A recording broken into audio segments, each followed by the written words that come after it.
Good morning, everybody.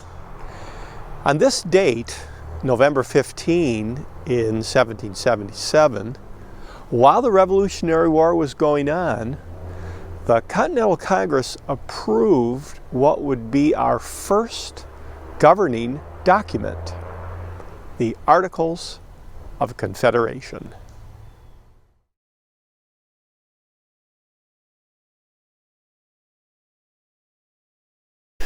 Before the Revolution, most of the colonies had charters, so they had some kind of document to govern themselves, so they're familiar with that. And in those charters were references to what we know as the three branches of government, and which branch will have the most power. So this is a long and old debate in our country. A lot of the early charters or constitutions had some kind of Bill of Rights too, and this will be important when the federal constitution is being ratified, but not a new idea. So here's our event. On November 15 in 1777, the Continental Congress passed an Articles of Confederation. It had to be ratified by all the colonies, which was interesting. A unanimous vote, hard to get unanimity on anything. But the key thing here was more power to the states than to the central government. They didn't want to have another George III again. And after the Battle of Saratoga in 1777, when we defeated the British, the articles were translated into French.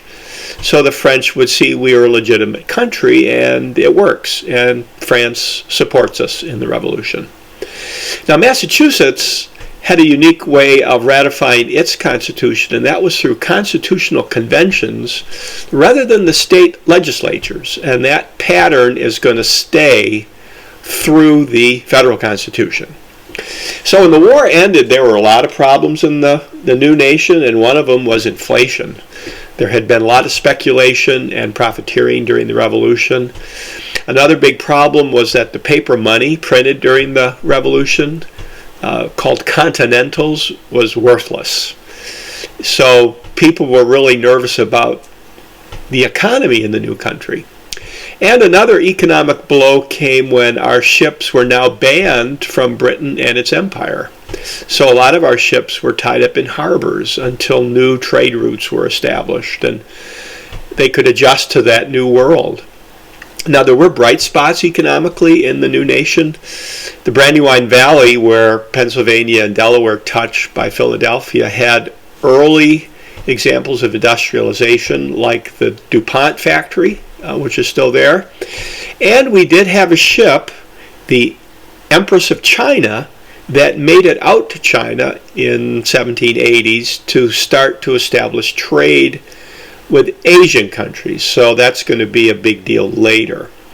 But the big issue that really was on everybody's minds was what to do with the land claims, particularly of Virginia, North Carolina, that went way out to the Mississippi, where northern states had no land claims. And what's going to happen to that land? Well, what they decided to do was create a new territory called the Northwest Territory, basically the Great Lakes states.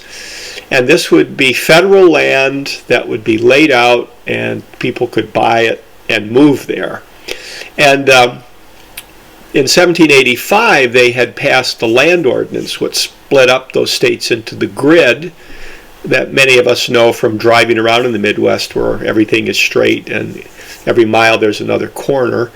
And then the Northwest Ordinance of 1787 set up the pattern by which states enter the Union and also abolished slavery in the new territories. So that's going to be a big deal later, especially in the Dred Scott case, because he had lived in the Northwest before the Civil War.